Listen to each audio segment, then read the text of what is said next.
अभी दिन है तो सूरज है। अब सूरज से अगर किसी को परेशानी है तो वो परेशानी रहेगी ना, उसका कोई इलाज ही नहीं है दुनिया में। सच से अगर किसी को परेशानी होती है तो उसका कोई इलाज मेरे ख्याल से तो अभी तक दुनिया में बना नहीं है।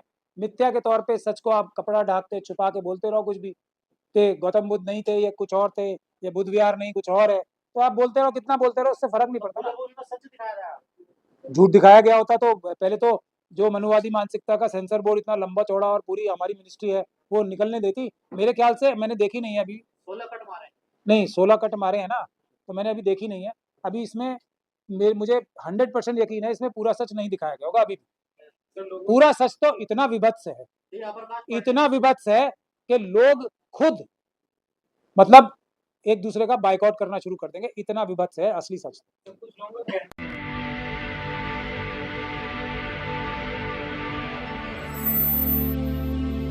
ज्योतिराव फूले और सावित्रीबाई फूले के जीवन पर आधारित है, लेकिन ब्राह्मण समाज के व्यक्ति इसका विरोध कर रहे हैं, कह रहे हैं कि फिल्म में हमको विलन दिखाया गया है, हमको अत्याचारी दिखाया गया है, ये फिल्म समाज में जातिभेद तरह की व्यवस्था फैलाएगी। क्या कहना चाहोगे? नहीं, सच देखिए, अभी दिन है तो सूरज है। अब सूरज से अगर किसी को परेशानी है तो वो परेशानी रहेगी ना, उसका कोई इलाज ही नहीं है दुनिया में। सच से अगर किसी को परेशानी होती है तो उसका कोई इलाज मेरे ख्याल से तो अभी तक दुनिया में बना नहीं है। मिथ्या के तौर पे सच को आप कपड़ा ढाक के छुपा के बोलते रहो कुछ भी, कि गौतम बुद्ध नहीं थे, ये कुछ और थे, ये बुद्ध विहार नहीं कुछ और है, तो आप बोलते रहो, कितना बोलते रहो, उससे फर्क नहीं पड़ता ना। झूठ दिखाया गया होता तो पहले तो जो मनुवादी मानसिकता का सेंसर बोर्ड इतना लंबा चौड़ा और पूरी हमारी मिनिस्ट्री है वो निकलने देती। मेरे ख्याल से मैंने देखी नहीं है अभी। 16 कट मारे नहीं, 16 कट मारे हैं ना, तो मैंने अभी देखी नहीं है। अभी इसमें मुझे 100% यकीन है इसमें पूरा सच नहीं दिखाया गया होगा अभी।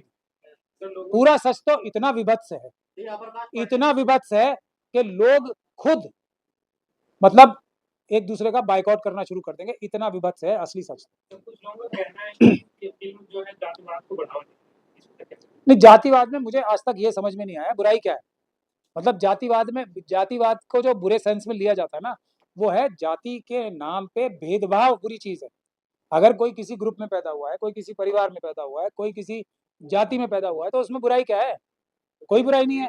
अगर अगर बढ़ेगा नहीं, अगर जो अभी मैं आपको बोला था कि रिजर्वेशन 100% हो जाएगी तो भेदभाव बढ़ेगा नहीं, तब भेदभाव खत्म हो जाएगा। पहले होता था ना, ऐसा थोड़ा ही होता है। नहीं होता तो आप घोड़ी पे चढ़ते हुए लोगों को क्यों मार रहे हो? कौन है वो? कौन है वो गंदे घिनौने लोग? बताओ आप मुझे, कौन है जो स्कूलों में बच्चियों को स्कूलों में जाने से रोकते हैं आज की तारीख में? और कौन है वो लोग जो उनके खिलाफ कानूनी कार्रवाई नहीं करते, उनको बचाते हैं? कौन है वो लोग जो हाथरस की बच्ची के साथ जो और उसके परिवार के साथ जो आज हो रहा है, उसमें कौन है वो लोग जो उनको बचा रहे हैं आज भी? कौन है वो लोग जो हाथरस की बच्ची के को एक घर ना मिल जाए छोटा सा, उसके परिवार को, और एक नौकरी ना मिल जाए, लाख करोड़ों करोड़ों रुपए खर्च कर चुके हैं वकीलों पे? ये मानसिकता दिखाई है क्या? नहीं दिखाई होगी ये मानसिकता। ये जो आज है वो तो पुराना टाइम था, उसकी भी मानसिकता अभी पूरी जिस दिन दिखा देंगे। तो इनमें से जो ईमानदार लोग हैं ना, अपने आप को जो सवर्ण कहते हैं अपने आप को, उनमें से जो ईमानदार लोग हैं, खुद ही इनके मुंह इनका सबका बाइकआउट कर देंगे। इतना विभत्स है सच। उन्हें दंपत्ति ने एजुकेशन के लिए काम किया, विधवा महिलाओं के लिए काम किया, लेकिन इनका विरोध क्यों कर रहे थे? जब महिलाओं को आगे बढ़ना देखना चाहते हैं यहाँ नहीं, इन्होंने देखिए, आप खुद ही सवाल करते हो, खुद ही जवाब देते हो। क्योंकि वो लोग विरोध करते हैं जो इंसान नहीं है, जो विधवा व्यवस्था बनाए रखना चाहते हैं, विधवाओं को ये कहना चाहते हैं कि एक जगह इकट्ठा करके उनके बाल मूंड के, उनको कपड़े पहना के सफेद बिठा दिया जाए, वो इंसान है। तो ये जब इंसान बन जाएंगे तब हम इनकी बातें करेंगे। जो ये कहते हैं कि जो भगवान स्वरूप है, बिल्कुल कहते हैं नहीं, भले इंसान नहीं है वो, नहीं कहीं से पैदा हुए हो, मुंह से देखिए, मुझे तो जो पता है, जो थोड़ी बहुत साइंस मुझे आती है, हमारे शरीर में जो भी बाहर के जो एटमॉस्फेयर से कांटेक्ट में आने वाली चीज है, उसमें अगर सबसे ज्यादा कीटाणु किसी जगह होते हैं तो वो मुंह में होते हैं। मुझे तो ये पता है सबसे ज्यादा। अरे मैं क्या कह रहा हूँ, मैं तो आपको साइंस मैं क्या कह रहा हूँ, जो जो मुंह के अंदर सबसे ज्यादा कीटाणु होते हैं, जो जितने भी नुकसान देने वाले पैरासाइट्स और ये सब होते हैं, मुंह में होते हैं। और पैर जो होते हैं वो सबसे ताकतवर होते हैं। इंसान की पूरी जो नींव है ना, वो पैरों के ऊपर है। तो और दिमाग इनके पास होता ही नहीं है, ये मैं आपको पहले बता चुका हूँ। तो क्या इतिहास से डरते हैं ये लोग? अपने इतिहास से? ये सच से डरते हैं। सच से बेईमान व्यक्ति हमेशा डरेगा, सच से धोखेबाज व्यक्ति हमेशा डरेगा। अब आप मोदी जी की किसी दिन इंची टेप लेके छाती नापने पहुंच जाओ तो नापने देंगे आपको? फिर आप बताओगे 56 की नहीं है। अनुराग कश्यप कह रहे हैं कि ब्राह्मणों ने पढ़ने से रोका, आगे बढ़ने से रोका है। रोक रहे हैं या रोका है, पास्ट टेंस नहीं, अभी भी। हाँ, रोक रहे हैं। हाँ, अभी भी आज भी हर जगह घोड़ी चढ़ने से रोक रहे हैं।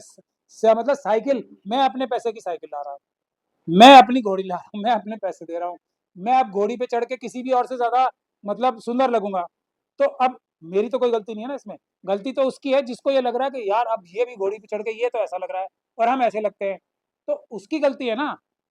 तो ये जो कॉम्प्लेक्स है किसमें है?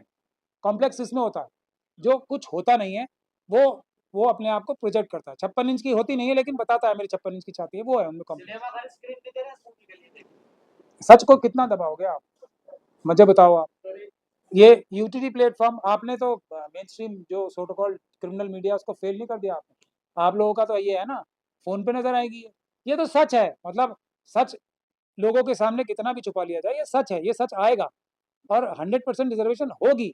हम इनका 2.5% देंगे इनके घर ले जाके, 1.5% देंगे इनके घर ले जाके, ये होगा। आपने क्या कर लिया? 1.5%, 2%? मतलब उतना ही होगा ना, मैं तो अंदाजे से ही बता रहा हूँ, क्योंकि ये जनगणना कर ले तो हमें पता लग जाएगा कि भाई 1.5 नहीं 2% है, हमें तो 1-1.5% ही लगता है। तो 80 में से 1.5 सचिव बनेगा सचिवालय में। मतलब केंद्रीय सचिवालय में जितने सचिव हैं वो 1-2 ही बनेगा। नहीं, अभी तो बैकलॉग में मतलब देखिए अगले मेरे ख्याल से 80 वही है ना। अभी जब बहुजनों का राज आएगा, जब इंसाफ का राज आएगा, तो पहले तो 100 साल के लिए इनका नंबर ही नहीं आएगा बैकलॉग की वजह से। 100 साल आने का नहीं ना। कहाँ बैकलॉग, कैसी बातें कर रहे हो, लॉजिकली बात करनी चाहिए ना। फिर क्या करेंगे लोग? नहीं क्या करेंगे, मतलब लाइन में लगेंगे, 100 साल बाद आएगा नंबर, 1.5% मिलेगा इनको अधिकार। इसमें क्या मतलब हम लोगों ने तो हमने तो मतलब एक फिल्म आई थी, अब तो सब काबिल नहीं है। एक मिनट, एक फिल्म आई थी, वो उसमें सुनील कुमार था, मैं पुरानी थी ना, सुनील दत्त था शायद उसमें कहा था क्या कि वो हमने तो मौत का 36 घंटे इंतजार किया, तुम जिंदगी का नहीं कर सकते। तो हजारों साल तक आपने इंतजार किया है, 100 साल तक नहीं कर सकते आप? कैसी बात है, कौन सा न्याय है, कौन सी? सर पूरे दंपति जब काम कर रहे थे विधवा महिलाओं के लिए, बच्चों के लिए, एजुकेशन के लिए, तो उनके घर पे जो है हमला किया जाता था, गोबर फेंका जाता था। गोबर फेंका जाता था। लेकिन वो लोग अभी सिनेमा घर में अटैक कर रहे हैं, विचारधारा क्यों नहीं बदल रही? कैसे बदलेगी? मतलब आप उनसे ये उम्मीद करो कि फिर आप लोग उनको कहाँ पे, मतलब अगर कंपटीशन असली वाला शुरू हो जाए, दोनों को बराबर खड़ा करके दौड़ शुरू कराए, तो वो तो 5 मीटर जा पाएंगे, आप 100 मीटर चले जाओगे। ये प्रॉब्लम है जब तक आप इस बात को नहीं अप्रिशिएट करोगे, आप सच्चाई कभी समझ ही नहीं सकते। इसीलिए गोबर फेंका जा रहा था तब से। कश्मीर फाइल, केरला स्टोरी जैसी फिल्मों को प्रमोशन किया जाता सरकार के द्वारा, क्योंकि वो आपको अभी आप 100 मीटर पीछे से भाग रहे हो ना, आपको 150 मीटर पीछे करते हैं रेस में। उन सब चीजों से ये होता है, आपके चेहरे पे, दुनिया के चेहरे पे पर्दा और गहरा होता है। जो देशभक्त बनता है, मैं आपको ये कह रहा हूँ, जो ईमानदार बनते हैं मनुवादी मानसिकता के लोग, उनसे बड़ा धोखेबाज और मक्कार है ही नहीं कोई। ईमानदार हो ही नहीं सकते ना, बाय डिफॉल्ट नहीं हो सकते। हर कम्युनिटी में 1 आध 2%, 10% तो ईमानदार होते ही हैं बाय डिफॉल्ट। नहीं हो सकते, मनुवादी मानसिकता कभी ईमानदार हो ही नहीं सकती। जो ये अभी आप बता रहे थे ना, कोई कहीं से पैदा हुआ है, कोई कहीं से पैदा हुआ है, कुछ लोग पैदा ही ऐश करने के लिए हुए हैं, बाकी सब लोग पैदा ही उनकी सेवा करने के लिए हुए हैं, ये ईमानदारी है? ये ईमानदारी है? तो बस ऐसी ईमानदारी को मैं नहीं मानता। सर जी, वो विरोध कर रहे हैं फिल्मों में, क्या ये सच्चाई छिप जाएगी इससे? सच्चाई तो इनका बाप नहीं छुपा सकता, सच्चाई तो सबको पता है। सिर्फ टाइम का इंतजार कीजिए कि कब हम इनका 1% हिस्सा लेके 100-150 साल बाद जब भी इनका नंबर आएगा, इनके घर पे जाके खटखटाएंगे, लीजिए आप अपना हिस्सा लीजिए। क्या सिनेमा में जातिवाद है जिसको फिल्म का विरोध हो रहा है? हर जगह कहाँ नहीं है जातिवाद, बताओ मुझे आप। सबसे ज्यादा फिल्में किस पे बननी चाहिए भारत में, बताओ मुझे आप। एक आदमी पे बननी चाहिए सबसे ज्यादा फिल्में, बाबा साहब डॉक्टर भीमराव अंबेडकर पे कितनी फिल्में बनी है, बताओ आप मुझे। तो उनका एक चैनल, हर फिल्म में जो हक अधिकार की बात होती है, वो गंगा जमुना से लेके कौन कौन सी फिल्में जिसमें डाकू ये वो सब दिखाते थे ना, ये गांव में ब्याज पे लेके पैसे देता है, ये सब खत्म किसने कराया? तो उनका तो नाम कहीं नहीं आता था, मैंने तो नहीं देखा, पुराने से पुरानी फिल्म उठा के देख लो। ये तो मजबूरी में गले में इनको सटकना पड़ रहा है, को सर पे भी लगाना पड़ रहा है ये भी। लेकिन हमारे मंडल साहब ने एक वो तस्वीर उनकी आई है, दिलीप मंडल साहब की, उन्होंने 2 बहुत सुंदर सुंदर फोटो लगा रखी है अपने पीछे, एक है परम आदरणीय हमारे मोदी जी की और एक राष्ट्रपति महोदया की। बाबा साहब की फोटो ही कतई नहीं कहाँ गई। ये तो हालत है, बताओ आप, मैं क्या बोलूं। ये मंडल साहब, दिलीप मंडल साहब की बात बता रहा हूँ मैं आपको, बढ़िया से ऑफिस में बैठे हैं वो अकेले, और पीछे 2 फोटो नजर आ रही है। मैं देख के मुझे शौक लगा, मतलब कितना मुंह दिखाने के लिए सही, जो जिसकी वजह से आपने इतना अपने आप को चमकाया, या झूठे ही सही, उसका कम से कम एक छोटा ही फोटो लगा लेते, अपने दिल पे लगा लेते। ऐसे फोटो लगाते अखिलेश यादव की, बाबा साहब के साथ बाबा चेहरा चिपका दिया है। अब उनका मुकाबला करने के लिए अखिलेश यादव जी को मेरे ख्याल से अभी बहुत ज्यादा मेहनत करनी पड़ेगी, लेकिन ठीक है, उनको अपने ऊपर लगाते तो ज्यादा अच्छा था। हम सब लोग उनके रास्ते पे चल के, उनके द्वारा दिखाए गए जो जो बुनियादी बातें हैं ना, सच्चाई, इंसाफ, बराबरी, बंधुता, इज्जत, उसको हासिल करने के लिए हम उन्हें अपने नजरों के सामने रखें तो ज्यादा बेहतर है। उनकी बराबरी करने की चेष्टा मेरे ख्याल से करना बेकार है। उनकी बराबरी करने की चेष्टा या ऐसा मिथ्या भी क्रिएट करना सेल्फ डिफीटिंग है। अखिलेश यादव जी को इससे नुकसान होगा। तो मैं तो उनका क्योंकि हितैषी हूँ, उनको बाबा साहब से सीखना चाहिए। उनकी बराबरी करने की कोशिश किसी को भी ना करनी चाहिए, ना उनको इजाजत देनी चाहिए। मुझे नहीं लगता उन्होंने खुद ये काम किया, कोई उन्हें शायद एक उनको फोटो भेंट की गई थी, तो उनको मेरे ख्याल से उन्होंने टोका भी होगा उन्हें प्राइवेटली, तो ये माना ना। ये गलती है ही, गलती है, और इसे मानना चाहिए। वो तरक्की करेंगे, बाबा साहब को हम देख के सीखते हैं। उनकी बराबरी नहीं कर सकते, क्योंकि एक तो कर ही नहीं सकते, क्योंकि वो फिर वही 100 मीटर पीछे से आए थे। हम लोगों को भी फिर देखिए, हमें 100 मीटर को पीछे से चल के नहीं आना पड़ा किसी को, तो हम लोग उनकी बराबरी नहीं कर सकते। कोशिश कर सकते हैं कि हम उनके पैरामीटर्स पे, उनके दिखाए हुए जो जो गोल्स जो उन्होंने सेट किए हैं, उसको पूरा करने की कोशिश करें। यहाँ तो बहुत सारे महापुरुष दलाई सिंह यादव हैं, वो चरण सिंह हैं, लोहिया है, उनकी फोटो लगा लेते। नहीं है, वो भी महापुरुष थे, मैं मना नहीं कर रहा, लेकिन बाबा साहब का वो एक गालिब का शेर है, वो है ना, यूं तो दुनिया में सुखनवर बहुत अच्छे, लेकिन कहते हैं कि गालिब का अंदाज़े बयान, और उसी तरीके का महापुरुष बहुत है, लेकिन पिछले जो 100-200 साल में बाबा साहब की बात ही कुछ और, ये है बात। अगर आपको लगता है कि हमारा काम बहुजन समाज के लिए महत्वपूर्ण है, तो आप हमें आर्थिक सहयोग के लिए सीन दिखाए गए QR कोड स्कैन और फोन पे और गूगल पे और UPI और बैंक अकाउंट में कर सकते हैं।